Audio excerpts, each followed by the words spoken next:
Selamatkan pekerja Indonesia.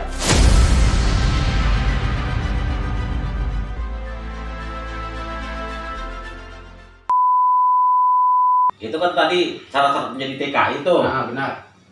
Syarat-syarat keberangkatannya kan kudengar banyak nih, Bang. Aku jangan-jangan abang ini termasuk human trafficking, jual beli manusia nih, enggak ya? Karena memang Bang Dani ini kawan-kawan, biar kita tahu sekarang dia direktur dari sebuah perusahaan PJTKI yang sekarang namanya P3PMI. Jadi dia ini punya banyak pengalaman, tapi sekarang makanya punya waktu. Dulu-dulunya kita ajak jumpa nggak mau. Kenapa? Banyak orang-orang yang diberangkatkan dia ke Malaysia dan lain-lain. Sekarang kena corona, oyong kapal. Lanjut Bang. Jadi gini, secara kalau kita berbicara ya memang kawan saya ini terkadang saya pikir rezeki itu kan sudah diatur. Kita tidak mau ini tapi Allah berkehendak yang seperti ini. Nah, secara hati kecil sih awal sekali yang menolak bekerja. Tapi paling tidak inilah rezeki saya yang saya harus jalani kan. Ya. Asal neraka Bang. Di luar daripada itu, dari mana Pak? Di luar daripada konteks seperti itu jual beli manusia. Ini kan image yang terbentuk di tengah masyarakat yang itu didominasi oleh berita-berita yang tidak benar tentang TKI. Pada prinsipnya sebenarnya P3PMI ini bukan perusahaan human trafficking Bang ya, bukan jual manusia ya. Ada izin. Oh. Jadi makanya, nah Berarti pemerintah bukan ya? untuk mengurangi pengangguran. Bukan. Jadi sebetulnya P3PMI ini adalah perpanjangan daripada pemerintah untuk mengurangi pengangguran yang ada di wilayah tersebut. Nah, maka diberilah izin sebuah perusahaan untuk mengurus pekerja-pekerja Indonesia yang akan berangkat ke luar negeri. Iya. Terus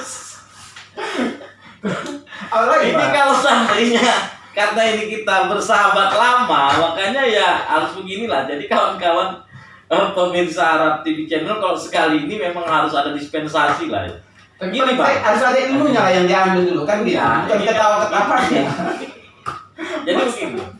Enggak, aku kan teringat dulu kita masak sendiri ya kan. Hah? Makanya saya bilang kalau teringat dulu itu menyakitkan, tapi sekarang indah untuk dikenang. Itu yang perlu Lebih indah aku sebenarnya. Kenapa? Karena lu aku punya pacar, udah jadi istriku pacarku sekarang. Pacarku dulu udah jadi istriku kan. Maaf, saya dulu haramkan pacaran. Saya kan anggota LDK. Oke. Jadi gini Bang, ada isu yang mengatakan bahwa PJTKI atau P3PMI adalah perusahaan jual beli manusia gitu Bang. Saya menolak ini Bang cerita ini. Coba Abang terangkan dulu biar kita semuanya paham.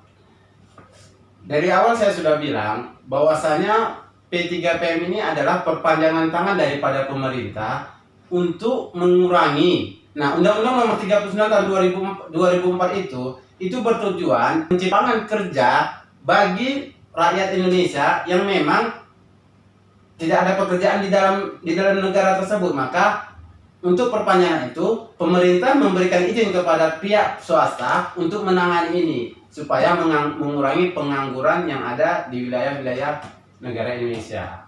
Jadi sebenarnya orang Abang ini pahlawan ya. Sebenarnya kan TKI ini memang sering disebut itu dulu masih ada filmnya muncul Bang, pahlawan devisa. Kenapa? Nggak bisa kita pungkiri selain migas yang menyumbang di negara ini ya TKI Bang. Anda benar. Ah, iya benar. Dan kita pelajari itu ketua. Oke. Kenapa orang menyebut bahwa PJTKI ini jual beli manusia? Karena kan orang Abang dapat keuntungan Bang di situ. Iya kan? Orang Abang keluarkan uang untuk memberangkatkan orang, habis itu katanya tiap bulan orang Abang dapat keuntungan, benar nggak? Potong gaji. Benar. Makanya ini harus image yang harus diluruskan. Iya, makanya gimana Bang? Ya, kalau PJTK itu kan sudah sebuah perusahaan. Yang nama perusahaan itu kan pasti berkaitan dengan bisnis. Ya. Berkaitan di bisnis itu bukan panti asuhan. Yang panti asuhan itu kan dia memang serikat tolong menolong, jelas kan gitu. Imbalannya hanya akhirat kan. Nah, Nah, kalau berbicara mengenai sebuah perusahaan, pasti kan dia harus ada timbal baliknya kan gitu. Ya, ada keuntungan dan ada kerugian yang harus dia terima. Nah, ketika dia menolong seseorang, dia harus juga mendapatkan untung untuk menjalankan tetap perusahaan tersebut. Oke. Jadi ya kalau berbicara apa namanya perusahaan ya pasti Nah, Bang, bisnis. terangin ke kita, Bang, prosesnya. Proses orang mau jadi calon TKI, orang jadi calon TKI kemudian sampai menjadi TKI itu gimana, Bang? Nah, tadi kan saya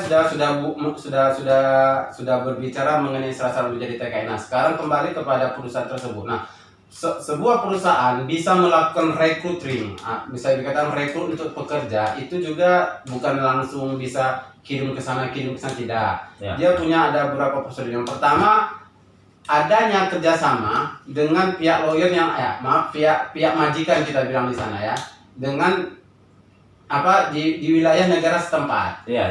Nah, perjanjian tersebut lah, misalnya di sana seperti yang pernah saya lakukan, pengiriman pembuatan sebuah hotel. Nah, dia kan dapat tender, misal sebuah majikan di sana dapat tender untuk mendirikan sebuah hotel dan dia membutuhkan pekerja. Nah, di mana pekerja tempatan itu kan mereka tidak dapat. Maksudnya pekerja tempatan, pekerja orang yang Orang Malaysia itu mereka kan tidak dapat, dan mungkin kita tahu lah kan di sana kan kalau untuk bekerja seperti proyek-proyek ini kan jarang mau dilakukan orang tempatan. Kebanyakan dilakukan oleh orang-orang kerja asing kan gitu. Jadi sampai ada sebuah yang mengatakan Malaysia itu nggak akan sebenarnya itu kalau nggak ada orang Indonesia kan gitu. Itu semua orang Indonesia mendirikannya. Sampai seperti itu. Oh, ada image bahwa Malaysia tidak akan besar kalau tidak ada orang Indonesia. Karena Indonesia jadi tukangnya. Jadi tukang di situ kan gitu. Jadi, nah kita sudah ada kesepakatan dengan pihak majikan. Nah, untuk melakukan ataupun mengirim tenaga kerja ke sana yang dinamakan dengan job order. Ya. Nah, job order itulah terdiri daripada berapa atau kuota berapa ia bisa ambil pekerja, yang pertama. Yang kedua, di dalamnya terdapat berapa jam bekerja nanti, gaji berapa, haknya apa, kewajibannya apa. Disitulah tertuang dalam yang namanya job order. Iya. Nah, jadi dalam job order itulah nanti setelah kita sepakat dengan pihak majikan, kita sama-sama menghadap ke kedutaan kita di Indonesia, diketahui dari kedutaan Indonesia bahwasanya benar kita sudah ada ikatan kerjasama dengan pihak majikan di sana untuk ambil pekerja Indonesia. Oh, artinya gini, maaf ya Bang ya, biar tadi karena terlalu banyak bercanda, saya khawatir para pemirsa di Harap TV Channel ini oyong Bang.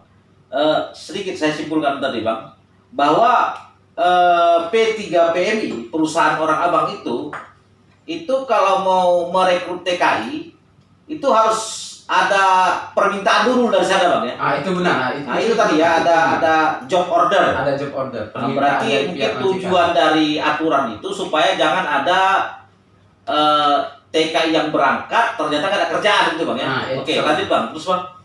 Nah, setelah adanya penandatanganan kesepakatan yang dinamakan dengan job order, yang di dalamnya tertuang apa hak pekerja, apa kewajiban pekerja, berapa gaji dan semuanya secara detail. Itu kita bawa ke kedutaan masing-masing di hadapan pihak kedutaan, kita sepakat, kita tanda tangan. Nah, setelah itulah baru pedoman kita untuk kita bawa ke Indonesia, bisa melakukan recruiting pekerja Indonesia agar bekerja di sana. Jadi pekerja yang akan kita kerja itu bukan dia nggak tahu kerjanya apa di sana. Dia sudah kita bagi tahu. Tinggal kerja kamu ya, kerja kamu apa di sana, gaji kamu apa di sana, apa kewajiban kamu, apa hak kamu. Nah, siap. Jadi kalau dia sepakat, maka dia mau. Kalau dia tidak sepakat, dia mungkin cari pekerja yang atau calon TKI tadi Bang. TKI tadi. Oke. Jadi kalau yang namanya ada, sekarang kan image. Nah, image sekarang kan banyak janji-janji yang dilakukan oleh orang. Ini person lah, kamu nanti kerja di sana, jadi majikan, nggak taunya disiksa kan itu. Nah, itu kan terkadang kita katakan image yang ditimbulkan oleh berita-berita yang tidak baik terhadap TKI tersebut. Maka saya bilang yang namanya TKI tadi saya sudah ada paparkan apa, orang yang bekerja ke luar negeri yang telah memenuhi syarat. Lalu banyak pertanyaan kan, kok banyak TKI yang disiksa di sana kan gitu. Iya, Bang. Kita harus bisa membedakan mana yang namanya TKI, mana yang namanya pendatang haram. Terkadang kita sering bilang gini, oh itu TKI. Nah, terkadang itu bukan TKI, dia pendatang haram yang memanfaatkan masa tinggal dia untuk bekerja.